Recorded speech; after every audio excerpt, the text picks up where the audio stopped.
사실 79점이라는 얘기는 79점 넘은 애들이 그래도 3% 된다는 얘기잖아. 1등이 91점이래요. 91? 91.5? 92.5. 92.5? 과부진인가 봐. 확통을? 미친 새끼예요. 어떻게 해요? 인간이야. 그 객관식 가만히는 죽어도 최고점이에요. 뭐 초점 몇 점이요? 28점. 68점? 그 주관식 그 켜수염이 28점 최고점. 아, 국어 최고점이 몇 점인 거야? 그러면은 88점인데. 88? 전일 확통률 이 점수 나온 애가 있다고? 좀 괴물이네. 귀시아버지를? 야, 언제나 괴물 드는 들이 있어. 대단해. 자, 거기 42페이지, 첫 페이지에 이제 확률 진행을 할 텐데, 이제 시험과 사건이라는 용어 구분해 주시고, 너네 학교 시험에서 뭐 단답형을 꺼내보면 항상 기본적인 거 물어보지. 아니면 뭐 객관식에 관해서도 기초적인 거 물어보니까.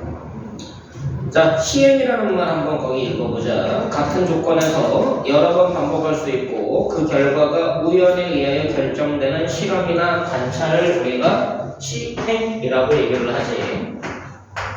자, 시행이라는 것은 반복이 가능해야 된다는 조건이 있어야 되고, 그리고 우리가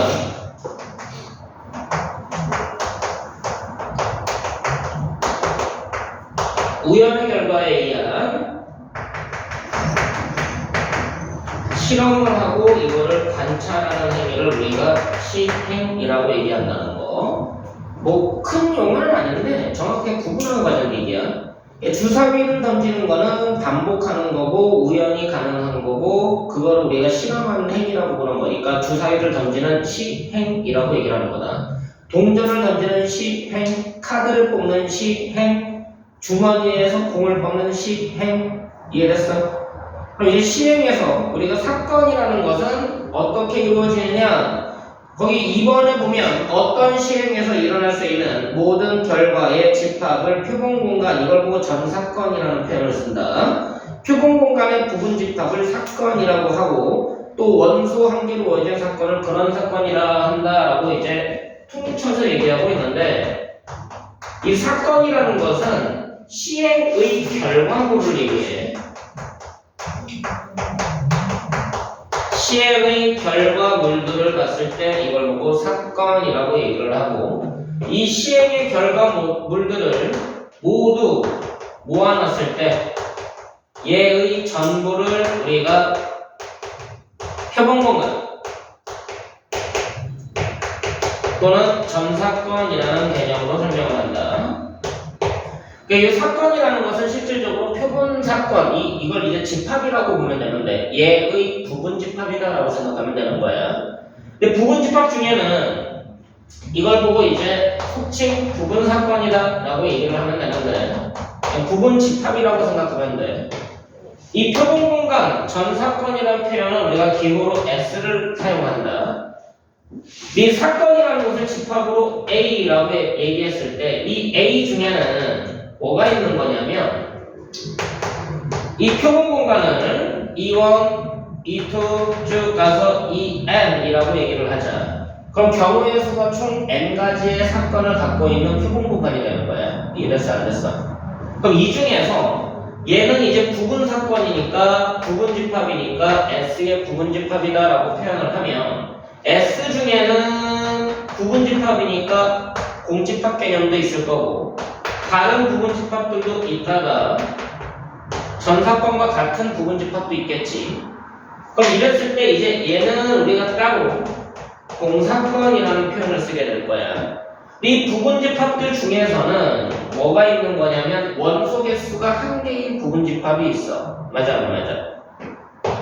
얘의 부분 집합 중에 원소가 한 개인 부분 집합.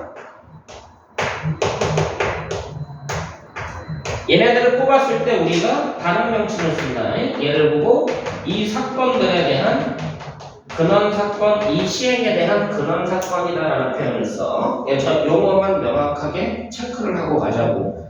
그러니까 뭐 객관식으로 나왔을 때 실수하지 않게 그것만 정확하게 표현하면 될 것 같고요.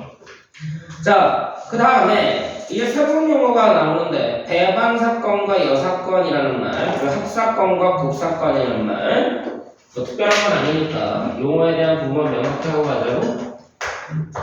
자, 일단 이제 사건의 연산이라고 해서 우리가 합사건이라고 해서 합집합이라고 얘기를 하지. 이거는 A 또는 B라는 걸 의미하고 기호로는 합집합 기호를 써서 나타내죠. 곱사건이라는 것은 우리가 A and B 동시에 일어나는 사건이라고 얘기를 하고 얘는 교집합을 이용해서 나타낸다는 거. 뭐 특별한 건 아니니까 뭐 기억은 다 날 거야.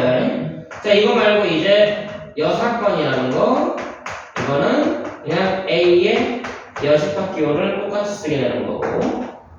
그 다음에 배반 사건이라는 거, 이거는 뭐야? 서로 소집합을 얘기하는 게 배반 사건이었지? 동시에 일어나는 게 없을 때가 우리가 배반 사건이었다. 이 용어만 명확하게 기억하고 지나가면 돼. 특별한 건 아니니까. 이걸 이제 수학에서 확률에서는 동시에 일어나지 않는 비동시 사건이라는 표현도 쓰고 얘는 동시 사건이라는 표현도 쓴다.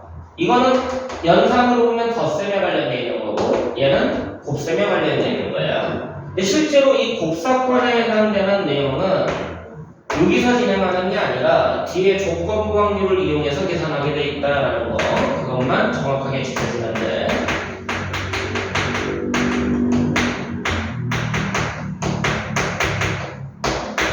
조건부 확률로 계산하게 된다. 근데 여기서는 실질적으로 곱사건은 크게 다루진 않아. 이 앞부분에서는. 이 뒷부분 가서가 이제 곱사건의 의미가 있지, 앞부분에서는 곱사건의 의미가 크게 중요하진 않다. 그 차이점만 명확하게 알고 가면 되고, 이 용어들만 정확하게 기억하고 이제 확률을 어떻게 계산하게 되는지에 대한 얘기를 진행하게 될 거예요.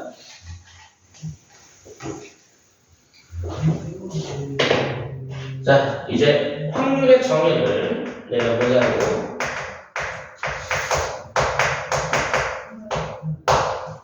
자, 일단 첫 번째로 사건 A가 일어날 확률, 얘는 기호로 PA라고 얘기를 하죠. 그럼 이 PA를 구하는 개념 자체가 경우의 수에 의한 비율로 알게 되어 있는 거니까 표본 공간에 속해 있는 전체 경우의 수에서 사건 A의 경우의 수로 해서 비율을 구하게 돼 있지. 자, 이거를 우리가 어떤 확률이라고 얘기하느냐?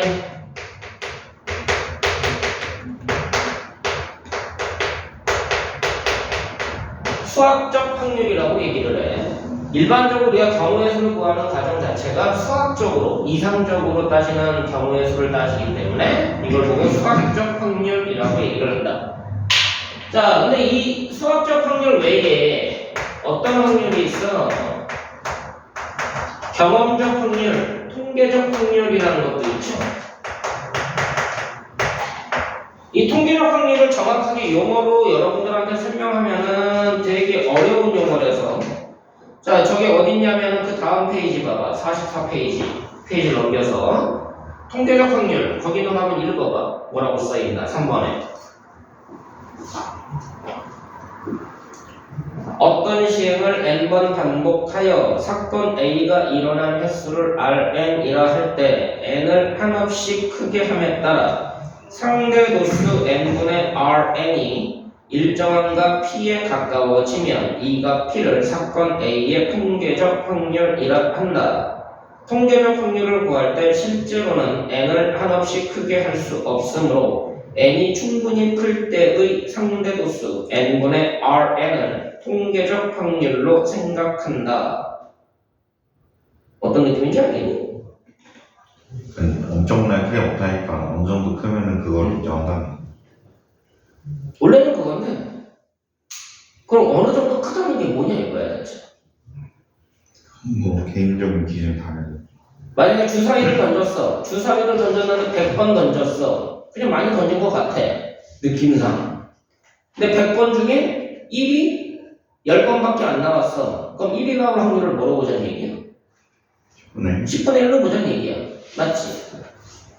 그게 이제 Rn, 일어난 횟수와 시행 횟수인 n, n분의 Rn을 통계적 확률로 보자라는 내용인데 충분히 크다라는 개념이 어떤 건지가 여기 안 나와 있잖아.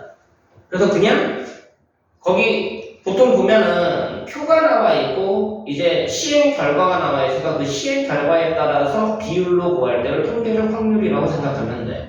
거기에 대한 좀 자세한 내용은 좀 달라. 근데 그렇게까지는 할 필요 없으니까 이거는 시행 횟수에 따른 사건 A의 경우의 수 비율이야. 이걸 보고 우리가 통계적 확률이다라고 이해를 하면 되는데 정확하게 얘기를 하면은 원래는 요 n이라는 애가 시행 횟수고요. p라는 애를 1회 시행 시 일어날 확률로 보면 얘네들을 곱해야 돼. 그리고 6번의 확률까지 곱해야 된다. 얘가 5 이상이고 얘가 5 이상일 때 이거를 만족할 때 충분히 시행했다라고 얘기를 해. 이거를 만족할 때 수학적으로는 충분한 시행이다. 그러니까 거기에 나와 있는 충분히 클 때 그 말이 이 말이에요. 정확하게. 자, 만약에 교과상으로는 어차피 이건 안 쓰니까 그냥 참고만 하고 있다가 예를 들어보자. 동전 던질 거야. 앞면이냐 뒷면이냐. 원래 수학적인 확률로는 둘 다 2분의 1이지. 맞아 안 맞아? 그럼 수학적 확률로 보면은 둘 다 2분의 1이니까 시행 횟수를 몇 번 하면은 충분히 크다라고 얘기할 수 있냐 이거지. 10번. 10번 이상 던지면 충분히 던졌다라고 보는 거예요. 이해됐어? 그럼 이제 동전 던지는 시행에서 10회 이상 그러면 충분한 시행이다라고 보는 거고 그랬을 때 만약에 동전을 50번 던졌어. 그랬더니 앞면이 22번 나왔어. 그럼 뒷면이 28번 나온 거지. 맞아 안 맞아? 그럼 이랬을 때 앞면 나올 확률은 뭐로 볼 수 있다는 얘기야? 통계적 확률로 해서 50분의 22인 25분의 11로 볼 수 있다는 얘기야. 이게 통계적 확률. 이해되냐? 근데 뭐 3번 던져가지고는 이걸 쓰지 못한다는 얘기지. 동전 던질 때는 총 5번 이상. 자, 마찬가지로 주사위를 던져보자. 그랬을 때 이제 3의 배수 나오는 사건을 우리가 A라고 한번 넣어보자고. 그럼 이제 수학적 확률로는 얼마가 되는 거예요? 3의 배수 나올 확률 6분의 2. 6분의 2, 그럼 3분의 1 되는 거지? 그럼 6번의 확률은 3분의 2가 되겠네? 그러니까 여기에다가 뭐가 곱해지면 시행 횟수가 곱해져서 5 이상이면 충분히 크다라고 보는 거라고 시행 횟수를. 그럼 n이 뭐 이상이면 돼? 15 이상이면 되는 거 맞아 안 맞아? 이해됐어? 둘 다 만족해야 되니까. 그럼 15번 이상 던지면 충분히 던졌구나 라고 보는 거예요. 자, 그럼 이 사건을 구분하고 충분한 시행을 확보한 후에 그 다음에는 통계적 확률을 사용할 수 있는지. 자, 주사위를 30번 던지시라. 그랬더니 사건 A가 3의 배수가 10번 나왔다. 5번 나왔다.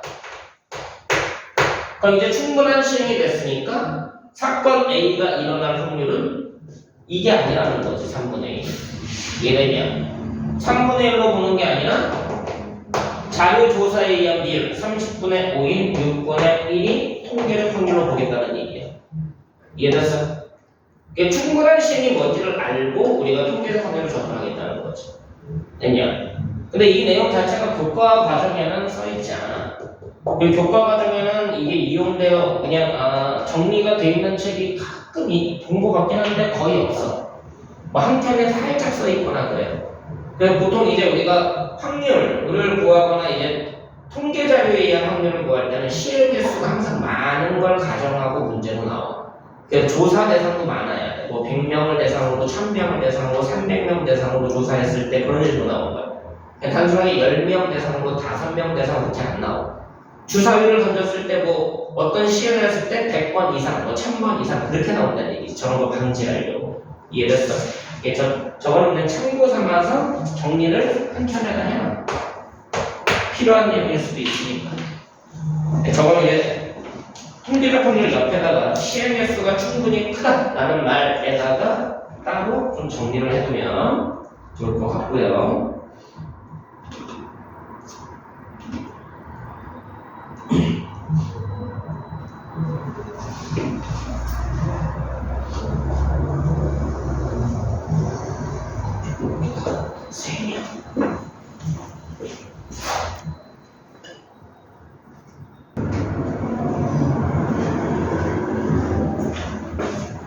자, 이제 여기까지가 원래는 확률 계산에서 정의 자체가 두 가지, 수학적 확률하고 통계적 확률인데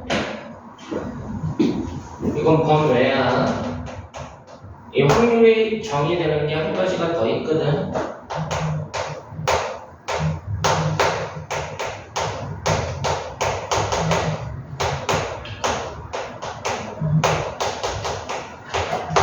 기하학적 확률이라고 해서 교과 외가 있다.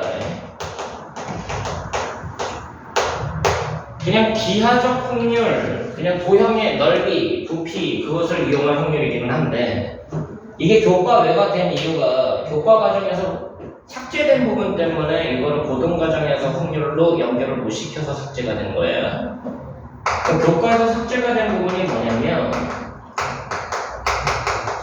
이 부등식이라는 것을 좌표 평면에다가 나타내는 영역이라는 게 있어. 부등식을 영역으로 표현하는 방법.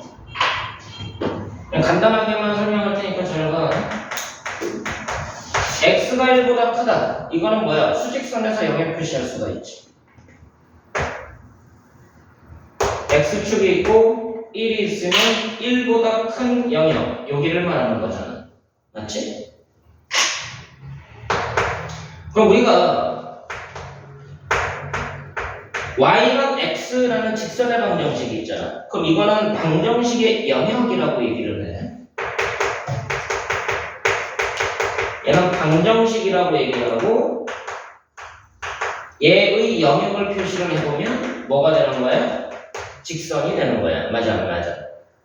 그래프 자체가 우리가 영역이다라고 다른 말로 표현하는 것뿐이다. y는 x라는 이 노란 선이 방정식의 영역이다라고 생각하면 돼. 그럼 우리가 이 도형을 부등식으로 처리할 수가 있지 않겠냐 이거지. 그럼 이것도 영역이 존재하지 않겠냐 이거지. 그럼 얘는 어디다가 표현할 수밖에 없어? 좌표 평면에서 y가 x보다 큰 영역이 있을 거란 얘기야. 이해되니? 그럼 기준은 뭐냐면 방정식의 영역을 기준으로 해서 생각을 하는데 우리가 찾는 요 얘를 만족하는 x, y는 얘를 만족하는 x, y하고 비교하겠다는 얘기다. 자, 여기에 1이라는 값이 있어. 그럼 얘를 만족하는 x, y는 1,1이라는 이 좌표를 얘기하는 거 맞지? 그럼 우리가 찾는 y가 x보다 큰 영역은 x가 1일 때 y가 1보다 큰 영역 맞아 안 맞아? 그럼 x가 1일 때라는 것은 이 직선 위에 있는 점들을 얘기해. 이해되니? x가 1일 때라는 얘기는 이 직선 위에 있는 점들 중에서 y도 1보다 큰 점을 찾고자 하는 거예요. 그럼 얘가 y는 1이지. 그럼 얘보다 큰 거니까는 어디를 얘기하는 거야? 얘보다 위에 있는 여기 위에 있는 점들을 얘기한다. 맞아 안 맞아? 그럼 x가 이동함에 따라 결국은 뭐야? 요 y는 x의 위에 있는 점들이 우리가 찾는 영역이 된다. 이해되냐? 이해됐어? y가 x보다 클 때 여기를 우리가 부등식의 영역이라고 얘기를 하는 겁니다. 괜찮아? 자, 그러면 이런 거 한번 보자. 이거를 일반화시켜서 뭐라고 얘기하냐면 함수의 영역이다라고 얘기하는데, 함수에서 부등식의 영역은 y는 fx라는 그래프를 기준으로 한다. 방정식을 기준으로 해서 y가 fx보다 클 때는 y는 fx의 윗부분이 영역이 된다라고 얘기를 해요. y가 fx보다 작을 때는 y는 fx의 아랫부분이 우리가 부등식의 영역이다라고 얘기를 한다. 그러니까 우리가 가장 많이 그리는 그래프가 함수 형태이기 때문에 이 두 가지에 의해서 부등식의 영역을 구분한다라고 생각하면 될 거예요. 여기까지 됐어? 이게 부등식의 영역까지 됐으면 이제 이 내용을 토대로 기하학적 확률을 고등과정으로 설명하게 되는데 어떻게 되는지 한번 볼게. 자, 이게 왜 부등식의 영역으로 나오느냐? 탄산이하고 도현이가 피방을 가기로 이제 약속을 했어. 그래서 방배역 4번 출구에서 야, 이따가 만나자. 몇 시 정도에 만날까? 야, 1시에 만나자. 약속을 했는데, 야, 혹시라도 늦게 나올 수도 있잖아. 그럼 내가 먼저 가 있을게. 야, 네가 늦게 나올 수도 있잖아. 내가 먼저 가 있을게. 먼저 나온 사람이 좀 기다리다가 좀 늦을 것 같으면 먼저 가 있는 거야. 그래서 10분 이상 기다리지 않기로 했어. 됐니?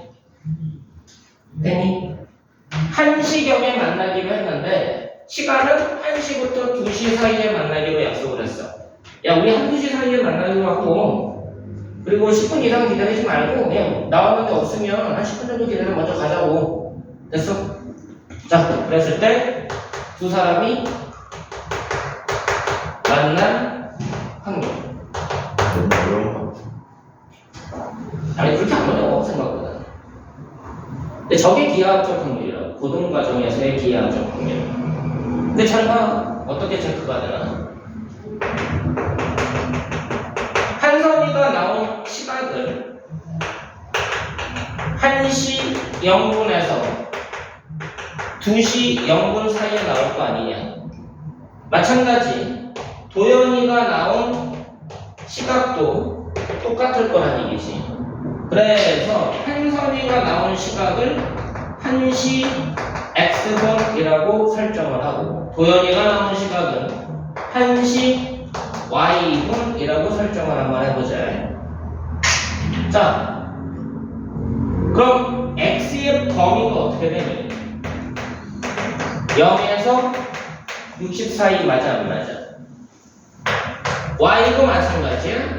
0에서 60 사이가 될 거야. 근데 나온 시각 차이가 10분 이상 되면 안 되지. 그럼 10분 이하가 돼야 되지. 그럼 시각 차이 됐어? 얘가 10분을 넘어가면 안 되겠다. 맞아 안 맞아? 그럼 이거 1 확률 구하시오라는 문제로 바뀌는 거 맞아 안 맞아?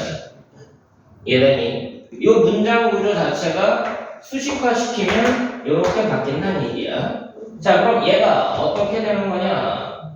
x축과 y축에 대해서 0부터 60까지 0부터 60까지 여기가 뭐가 되는 거냐면 얘가 표본 공간이 돼버려.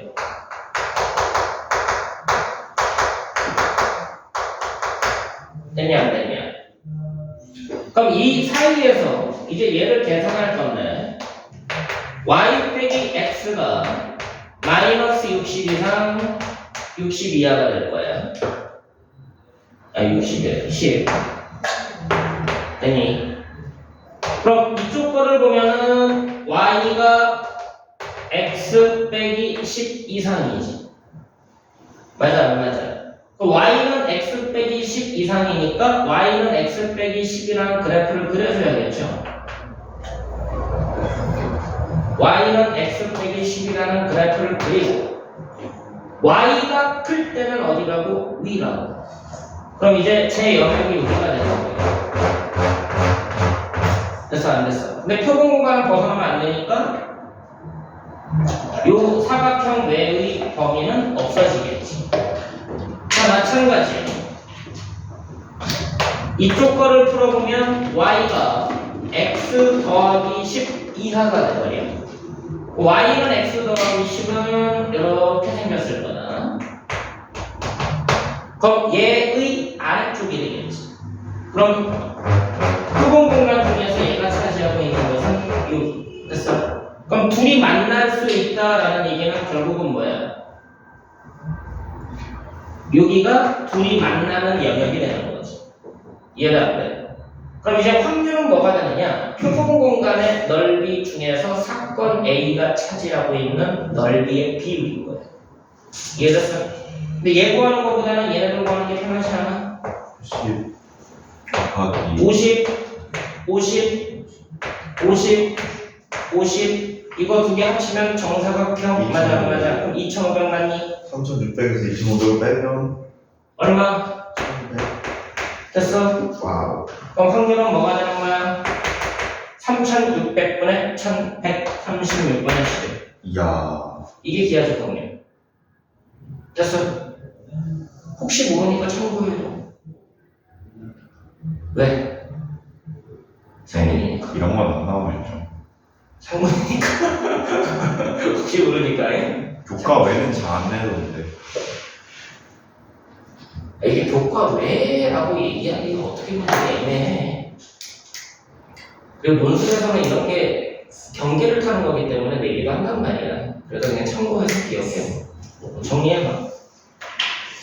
수학적 확률이 있고 통계적 확률이 있고 기하적 확률이 있다. 근데 기하적 확률은 이런 시간하고 관련돼 있는 변수를 조작할 때가 실생활에서 시간과 관련이 있는 변수를 조작할 때가 기하적 확률을 이용한다라고 이해를 하는데